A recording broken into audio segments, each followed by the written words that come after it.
Hey y'all, welcome back to Yelling at the Screen, presented by Just Awesome Because Productions. And the Luka Doncic, Anthony Davis, Lakers, Mavs, and technically Jazz trade. Whew, okay, so we have finally seen Luka on the floor with the Lakers. It was a good debut. Let's remember, Luka has been out since Christmas, I believe, with a calf strain, right?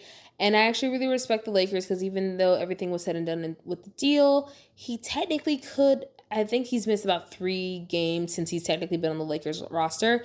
He probably could have joined for an earlier game, but I love that they didn't rush it and also kind of let him premiere, on the home court of the Lakers and kind of feel all the love. Super respect all of the fans because they really showed Luka a lot of love. When he got his first basket, the crowd erupted. I believe he kind of started the game with a couple of good, like 2 good assists, and they were supportive in that as well. It is very interesting to see what this team is going to look like in the long haul.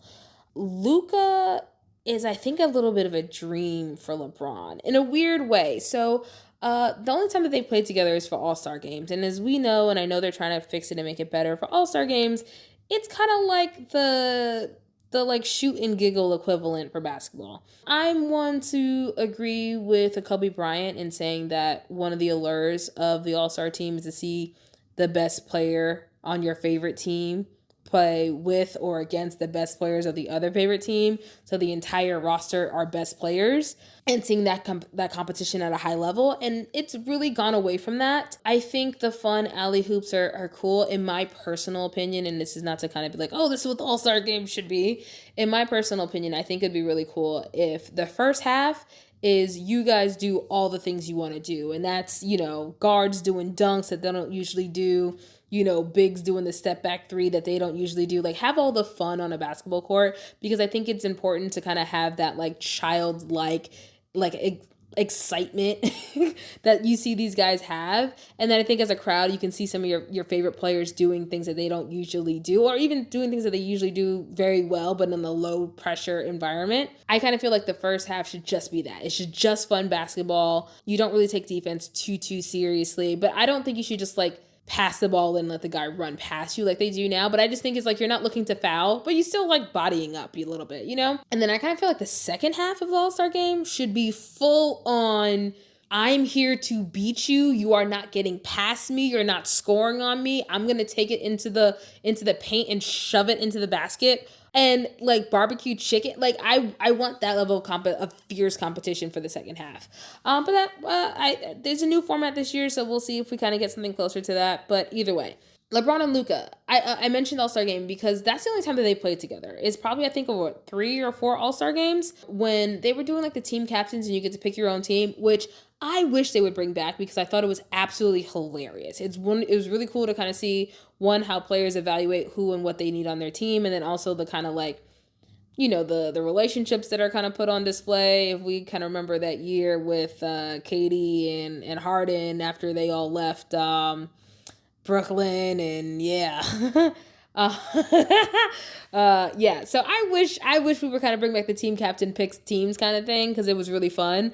I don't remember if you guys remember also the year with Jokic when he was like he was like, I'm not being the last pick, that he just picked himself. But those are things that I think are really cute as a fan, So I kind of wish we would bring back the team captain picking teams, but whatever. But those are the only times that Luka and LeBron has played with each other. And here's the thing: when you are accustomed and you are used to being the best player on your team, that's usually what happens. You only get to play with these guys, these other greats, in like expeditions, all-stars, stuff like that, things that don't count.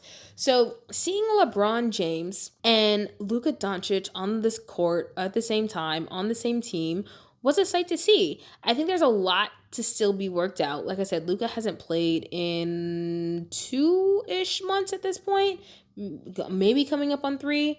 I think there's still some recovery for him. I think he was a little bit on a minutes restriction. I distinctly remember seeing Austin Reeves was shooting free throws, and he was shooting 2 free throws. And so during the first free throw, Luka was actually by the Laker bench, and he was asking the trainer like give him some water, and he was drinking water. And then by the time like Austin was ready to shoot the second free throw, Luka was like back on the floor.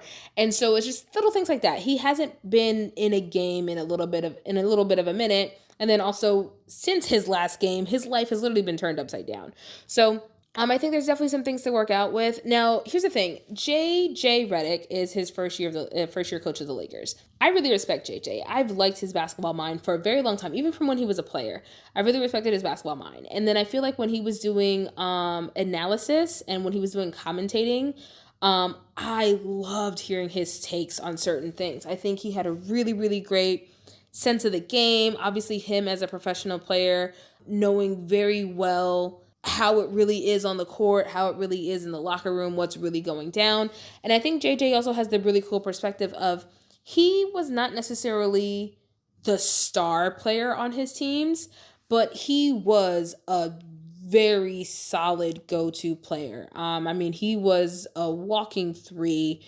If I remember correctly, I think his specialty was kind of like coming up off the screen and then turning around for a shot, or potentially if he was in that corner. So I just remember him running all day. Like, I don't think people would really make this comparison a lot, but JJ when he used to play, reminded me a little bit of Steph a little bit. And I know it's a different caliber of player, and I know it's a different offense and who runs it through and everything like that. But in terms of like always being on the move and running, and then anytime you stop, you being able to set your feet and pull up for a three, like that's a threat. Say all that to say, I really respect JJ's mind, and I'm always one to think I've never thought that superstars makes the best coaches, almost across every sport. Because if you think about it, superstars have a certain level of talent that is kind of unattainable to the mere man or the mere woman or the mere person. I find, obviously with my sport being tennis, I find that people who are extremely talented cannot break it down simply for other people, because for them it comes so easy and comes so naturally. But I find that people that have worked hard to be good at something, they have a much easier time of breaking down things and digesting it in smaller chunks of information. So say that to say, I think that JJ was a very, very good player, but because he wasn't necessarily the best player on his team, I think that puts him in a supreme position coaching wise to be that close to the next level that he can understand that he can coach it, but also be right there with like a role player that's maybe just on the cusp of making a team, and knowing how to maximize that guy and get the best out of him. Saying all that to say, JJ now has two huge name stars on his team. He lost another one in AD, and I love the way that he was maximizing AD in that regard as well. So he lost one in AD. I'm actually a really big Jackson Hayes fan. I've been following him from his different teams. I really love him. I don't know if it was just the curls that kind of caught my eye initially, because he has great curls, but I'm a big Jackson Hayes fan. And so I really think that he is going to benefit so much from the floor spacing and the vision of a LeBron and a Luka. And we kind of got a taste of it tonight. So as long as Jackson Hayes runs the floor, he's in the middle of the paint, those two guys can get the ball to him. And he had multiple alley hoops tonight, catching right at the basket and finishing. So he's definitely going to have a lot more points and probably a couple more rebounds and stuff right there, just being in the right place at the right time, playing hard. Like I said, I am a Jackson Hayes fan. I think he's talented, so I think this is going to be a good fit for him, and I think it can really make it work. The Mark Williams trade has been rescinded now. Now, Dalton Connect, I was sad to see him go. I really liked him as a Laker. I feel like he was developing well with the team. I remember when Austin Reeves joined the team, I really liked Austin Reeves.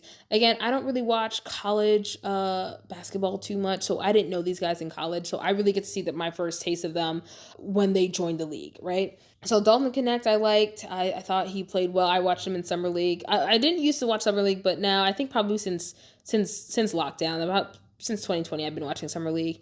I thought he played well in Summer League, then I was excited for him to join the team, and I think he's done a really great job, and not just in garbage minutes, too. Like, he comes in as a relief player, coming off the bench, and I think he does great production. So I'm a big Dalton Connect fan. So I was sad to see him go in that trade.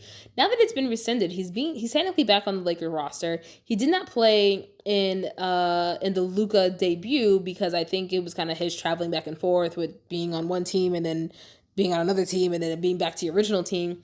But I'm also excited to see him on the floor. I think he can benefit in a situation where LeBron is on the bench and Luka's on the floor and Dalton's also on the floor, because Dalton is a bucket. I trust him with the ball. I trust him in the paint. I trust him behind the line. I trust him.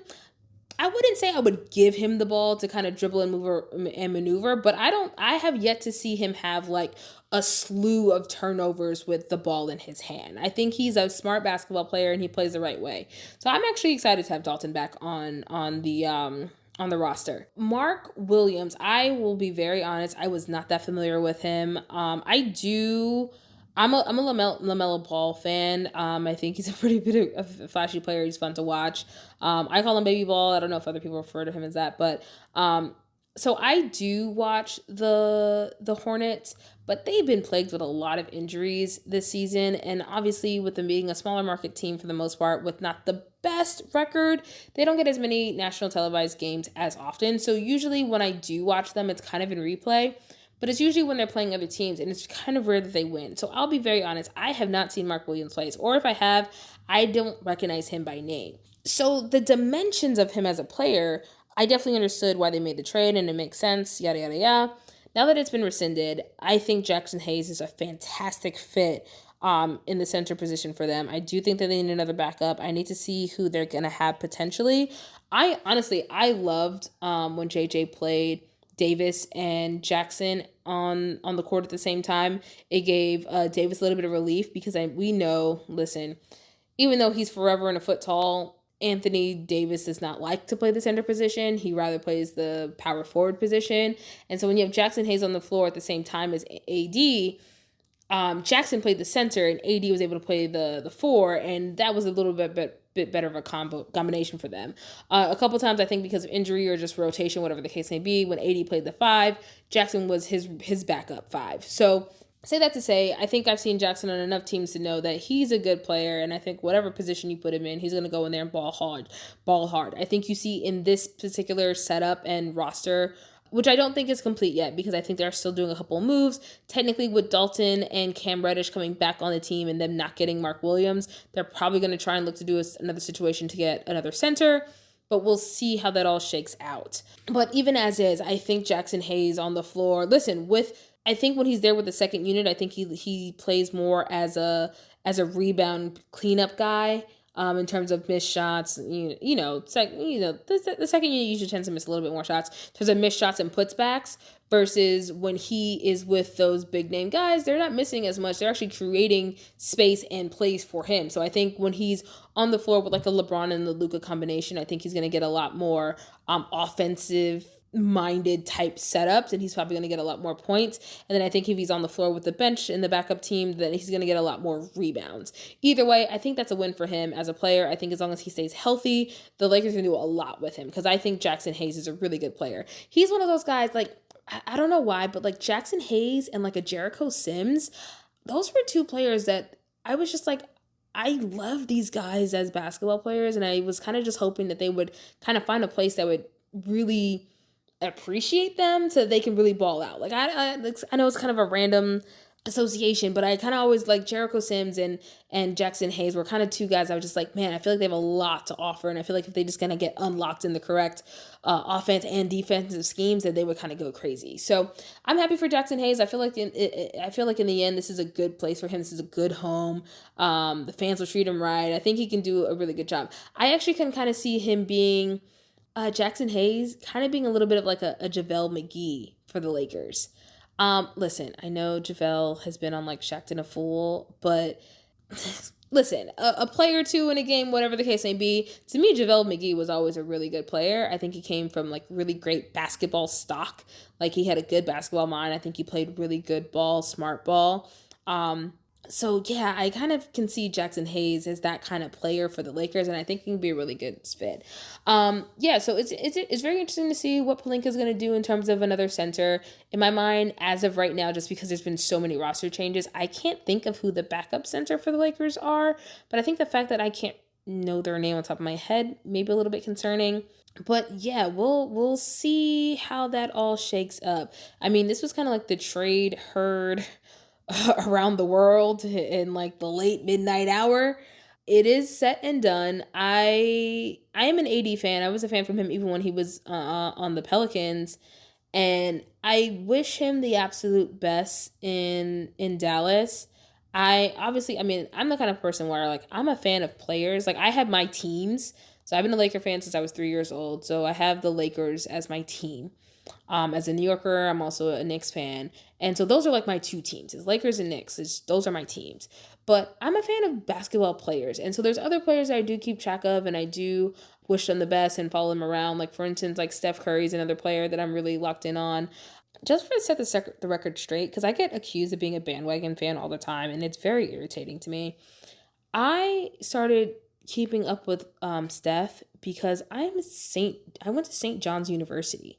So when Mark Jackson, who played for the Knicks, New Yorker here, and also went to St. John's University, was the head coach of the Warriors, Golden State Warriors, I started following Golden State specifically because of Mark Jackson's coaching. I was like, oh, great, a St. John's alum. Let me show some love and let me support. And that was right in the time of I think Dante Ellis and Steph he was either a rookie or maybe second year at that point, coming off the bench kind of situation. And so watching Mark coach that team and seeing Steph and Clay being deemed like the Splash Brothers and then Draymond being drafted in and then becoming that trio, by the time Mark Jackson was out as a coach and they brought in Steve Kerr, I was already attached to Steph, Clay, and Draymond as players. So even right now, Clay is now in Dallas. I have been keeping an eye on Clay in Dallas because I'm a fan of Clay because I've been attached to him as a player.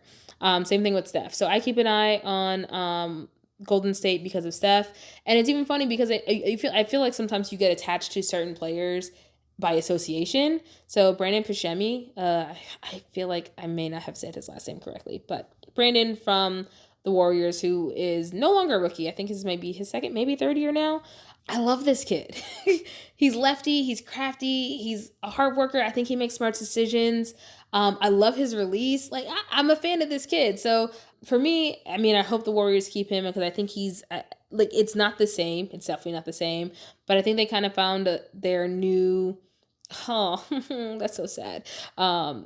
What's his name? Jordan Poole. Yeah, that's a sad thing to say. But I think he's kind of that go-to guy for them. And I think it's a good fit. Speaking of Jordan Poole, I was a fan of Jordan Poole because he was Kid Splash in the Warriors. So now I got to watch him on the Washington Wizards, which is and Kuzi, which oh my god, I'm a big Kuzi fan because he helped the Lakers win a chip. Well, now he's out of Washington and he's in the Bucks, and I'm actually very happy for him because I think that's a much better fit for him. I will do my rant about role players and featured players and franchise players at another episode, but I think Kuzi in a system where he is not the go-to guy and not the star, but a supplemental help is going to be so great for him. But I watched him play and he fits in with them pretty seamlessly. Yeah, I'm excited for Kuzi. I hope this can kind of give him new life in basketball because I think he's a good player, but I don't think he was a give the keys to the castle player, and that's no disrespect to him. It's just it wasn't the case. And it's like, first of all, what is up with Washington DC and their teams? Because why are we always talking about them being in shambles? But anyway, yes, like even Daniel Gafford. Oh my god, I was a big Daniel Gafford fan, and he was just stuck in Washington. So now that he's on Dallas, I'm very excited for him to kind of listen, you seeing him balling out. So I'm very excited for Daniel Gafford. So yeah, for the most part, I only have two teams that I really back in basketball, but I have a lot of players that I am a fan of and I check in on. So yeah. It's very funny because I say it all the time. LeBron James. I never rooted for LeBron James a day in my life until he signed with the Lakers. And now I'm the biggest fan. So that's why I kind of get so frustrated with being called a bandwagon because I'm just like, are you guys serious? The free agency is done. I think there are still some buying out of contracts and stuff that can happen. Oh, I completely forgot. Jimmy Butler is a Warrior. I saw that game matchup too. It was good. It was interesting. More than anything else, I think the team is just kind of like inspired. Like Steph looks like a little kid on the basketball court in terms of his excitement versus like the past several games leading up to Jimmy coming. He just looked like a disappointed dad.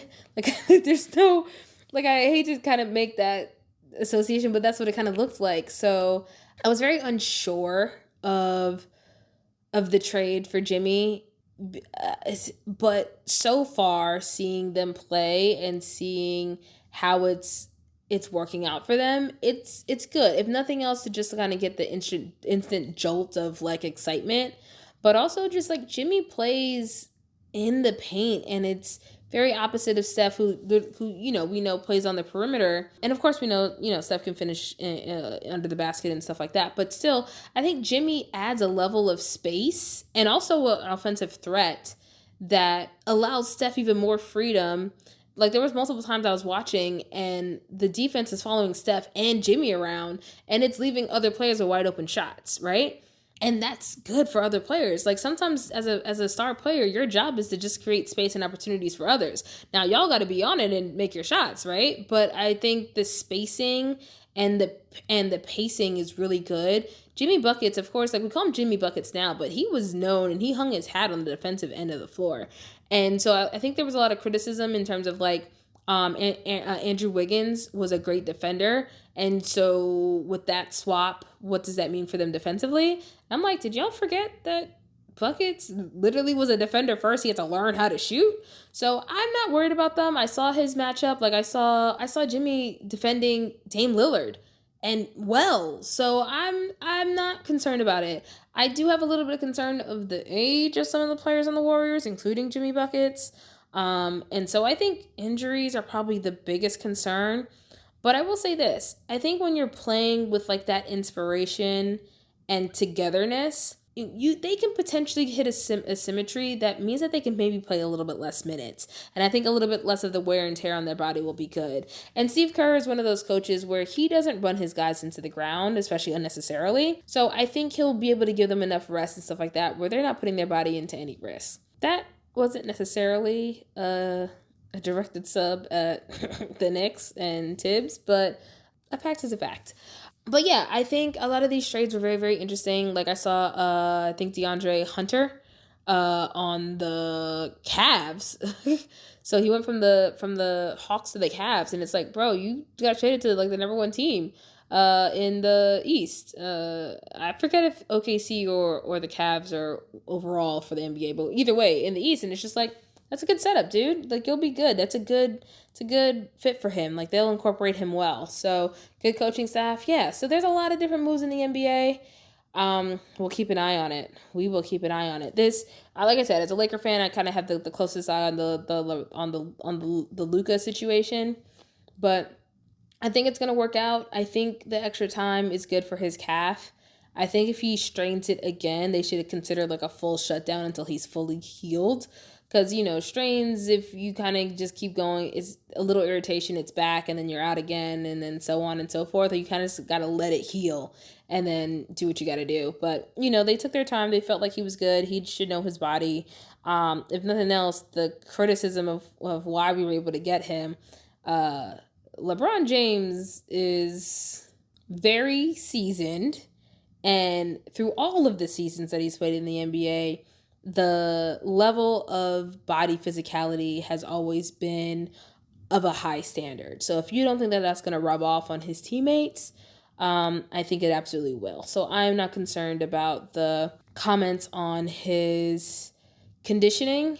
And I think this trade is very much going to be an inspiration for him to kind of stick it to a couple people when the opportunity arises. So even to then, I think this revenge Luka that we're going to start seeing soon is going to be great. And again, I think JJ, even though he's a first-time head coach, I think he is a good coach, and being a player's coach and having that rapport with these guys. He played with Luka, I think, like when Luka was probably like maybe a rookie or something like that. Like they spent a couple years together in Dallas, but even to then, I think the respect and the wherewithal and everything like that, I think Luka has probably found a really good situation for himself. And also for him not being the only guy on the court, I think that will help him out as well. So I'm excited. Football season is done. So for me, NBA really starts to shine up until at least the next tennis Grand Slam. So yeah, let's stay locked in. And remember, let's keep our yelling respectful.